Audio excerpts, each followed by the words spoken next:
बांदा में सीएम योगी का एंटी भूमाफिया कानून दफन हो गया, माफिया राज का बांदा में चमन हो गया।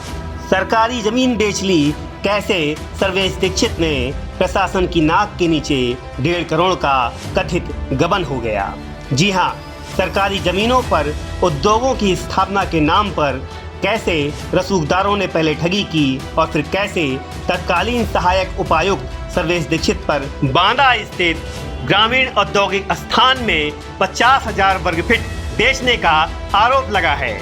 2017-18 में बेचने के यह आरोप लगे हैं।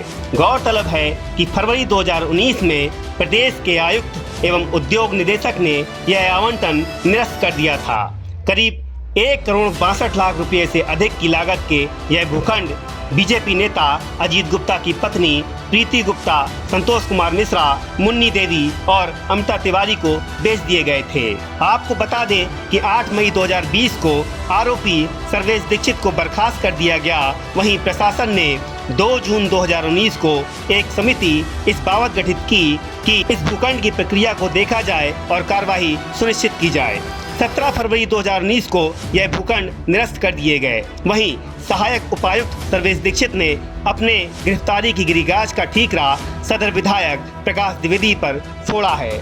उन्होंने कहा है कि संतोष गुप्ता को सदर विधायक ने प्लाट दिलाने के लिए जोर आजमाइश की, जिसको मैंने नहीं माना तो दुराग्रहपूर्वक मेरे ऊपर यह कार्रवाई कराई गई है। सर्वेश का दावा यह भी है कि हाई कोर्ट की लखनऊ बेंच में जो रिट है उसके आधार पर मुझे बरी किया गया है और सारे आरोपों को खारिज करते हुए मुझे बहाली दी गई है।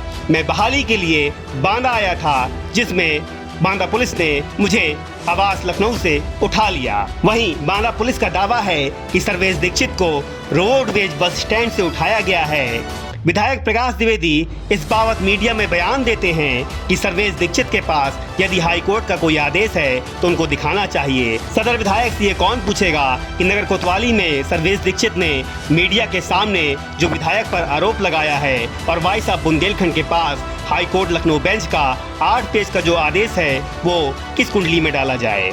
देखने वाली बात ये होगी कि बेचे गए प्लाट क्या निरस्त होते हैं, अजीत गुप्ता और तमाम अन्य पर क्या कार्रवाई होती है, अगर नहीं होती है तो क्यों नहीं होती है। वहीं आरोपी सर्वेश दीक्षित को राजनीति के हमाम में घसीटने वाले सदर विधायक से लेकर तमाम और दूसरे लोगों पर किस प्रकार की मुख्यमंत्री के द्वारा कार्रवाई की जाती है। बांदा में नजूल लैंड बेचने का चलन जिस तरह से चल रहा है, उसने सदर रजिस्ट्रार राकेश मिश्रा से लेकर के पूरी एडमिनिस्ट्रेशन पर सवाल खड़े कर दिए हैं और ये सिद्ध कर दिया है कि मुख्यमंत्री का एंटी भूमाफिया कानून बांदा की प्रशासनिक चौखट पर दम तोड़ चुका है।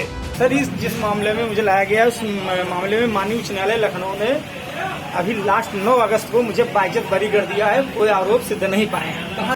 मुख्य रूप से सदर विधायक प्रकाश द्विवेदी। क्यों आपको फंसा रहे हैं? क्या सर, उन्होंने जब मैं यहाँ बांदा में कार्य कर रहा था तो जैसी स्थित अपने आवास बुलाए थे और लालवानी जी का प्लाट उन्होंने संतोष गुप्ता को देने के लिए कहा था, जो कि मैंने मना कर दिया था कि मेरे कार्य क्षेत्र में नहीं है। उसके बाद उन्होंने जूता निकाला था, मुझे वहीं पर जूता मारा था। मैं बहुत दुखी हुआ था। उसके बाद में मैं फिर काफ़ी दिन तक बांदा रहा, 10-15 1.5 महीने। फिर मैं छुट्टी चला गया, फिर मैं ट्रांसफ़र करा लिया था, लेकिन वो पीछे पड़े रहे और आए दिन लगभग 56 लेटर मेरे अगेंस्ट उन्होंने लिखा। अगर विधायक जी ने आपको मारने पीटने का मामला को हमने अपने विभागीय उच्च अधिकारियों को सूचित किया था। सूचना दी है कि उसके खिलाफ 2 लोगों ने और एक अन्य अज्ञात व्यक्ति ने गलत कार्य किया है।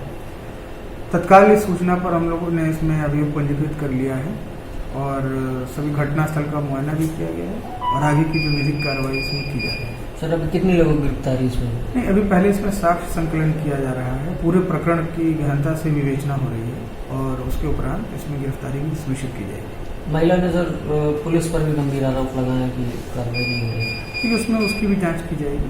पूरे प्रकरण की निष्पक्ष जांच होगी। तो अगर आप देख रहे हैं भाई साहब बुंदेलखंड, इस वक्त हम खड़े हैं संयुक्त आयुक्त जिला औद्योगिक ग्रामीण संस्थान के सामने और ये पुलिस लाइन मार्ग का इलाका है। आज जो खबरें प्रकाशित हुई हैं मीडिया में, उसके मुताबिक तत्कालीन सहायक आयुक्त सर्वेश कुमार दीक्षित को गिरफ्तार कर लिया गया है। गिरफ्तार करने के पीछे का जो मुलम्मा है वो कहानी है 3 भूखंडों को फर्जी तरीके से बेचने की। वो कार्यालय है जिसके पीछे वो सारे भूखंड हैं, जहाँ पे उद्योग लगने चाहिए थे, वहाँ पे भूखंड बन गए भूखंडों के साथ साथ रिहायशी इलाकों में तब्दील हो गए और वहाँ पे नेता से लेकर सत्तासीन विधायकों के करीबी वहाँ पर रहने लगे। सर्वेश दीक्षित को इसलिए गिरफ्तार किया गया है क्योंकि उन्होंने सदर विधायक के कहने पर संतोष गुप्ता को प्लाट नहीं दिया, जिससे तानातनी चली और सर्वेश दीक्षित को सोशल मीडिया में मुख्यमंत्री और सदर विधायक के खिलाफ लिखने पर गिरफ्तार कर लिया गया है। उनके ऊपर आईटी एक्ट का मुकदमा दर्ज हुआ है, 430 की धारा लगी है, तमाम और धाराएं लगाई गई हैं। सर्वेश दीक्षित का कहना है कि मुझको सदर विधायक के इशारे पर गिरफ्तार किया गया है क्योंकि मैंने संतोष गुप्ता को प्लाट नहीं लिखा था। उनका ये भी कहना है कि इस साजिश के पीछे कहीं न कहीं सत्ता के लोग शामिल हैं जो चाहते थे कि फर्जी तरीके से व्यक्ति फंडों को बेच दें। सदर विधायक का ये कहना है कि सर्वेश दीक्षित सरासर झूठ बोल रहे हैं। अगर उनके पास हाईकोर्ट का आदेश है कि उनको बरी किया गया है उन आरोपों से, तो उनको दिखाना चाहिए। आपको बता दें कि 8 मई 2020 को सर्वेश दीक्षित को तत्कालीन उपायुक्त ने बर्खास्त कर दिया था और ज़मीरुद्दीन जो सब तत्कालीन उपायुक्त थे, उन्होंने नगर कोतवाली में तहरीर दी थी सर्वेश दीक्षित के खिलाफ फर्जीवाड़े की। ये वो इलाके हैं जो नजूल लैंड हैं। नजूल लैंड का मतलब होता है सरकारी भूमि, जहाँ पे आप सिर्फ उद्योग लगाएंगे, उद्योग के नाम पर और कुछ नहीं करेंगे। लेकिन आपको बता दें कि यहाँ पे 3 बड़े स्थानीय समाचार पत्र नवकर्मियों, पृथ्वी तेज और फ्री इंडिया दैनिक मंदाकिनी अखाड़ा ये संचालित हैं। इसके साथ साथ और भी अन्य उद्योग संचालित हैं जहाँ पे उद्योग होने चाहिए थे, वहाँ पे रिहायशी लोग रह रहे हैं। करोड़ों की ये बिल्डिंगें पूरी तरह से आज अवैध अतिक्रमण का शिकार हैं। सर्वेश दीक्षित के ऊपर जो आरोप लगा है वो 1-1.5 करोड़ के आसपास का आरोप है कि 1.5 करोड़ की धनराशि के भूखंड उन्होंने औने पौने दामों में बेच दिए। नजूल लैंडों पर जिस तरह से बांदा में कब्जे हो रहे हैं, चाहे वो सरसाल का मामला हो, चाहे वो आपका पीला गिरजाघर चर्च का मामला हो, चाहे आपका नहर की पटरी से लेकर के 5 किलोमीटर नहर खाने का मामला हो, सदर रजिस्ट्रार इस वक्त राकेश मिश्रा हैं। उनके कानों में जू नहीं रेंगती है कि नजूल लैंडों पर किस तरह से अतिक्रमण होते हैं और सरकारी ज़मीनों को भूमाफिया, जो ज़मीन सरकारी है वो ज़मीन हमारी की तर्ज पर बेचते चले जा रहे हैं, अधिगत करते चले जा रहे हैं। सवाल ये उठता है कि मुख्यमंत्री का जो कानून है एंटी भूमाफिया कानून, वो इन माफियाओं पर कब लागू होगा? सत्ता में बैठे हुए लोग क्या अपने चहेतों को उद्योगों के नाम पर भूखंडों को इस तरह से दिलवाते रहेंगे और बेचते रहेंगे? अजीत गुप्ता भी बीजेपी के ही कार्यकर्ता हैं और नेता हैं। कभी किसी ज़माने में वो सदर विधायक के प्रतिद्वंदी हुआ करते थे। उन्होंने सर्वेश दीक्षित को शीशे में उतार कर भूखंड हासिल कर लिया।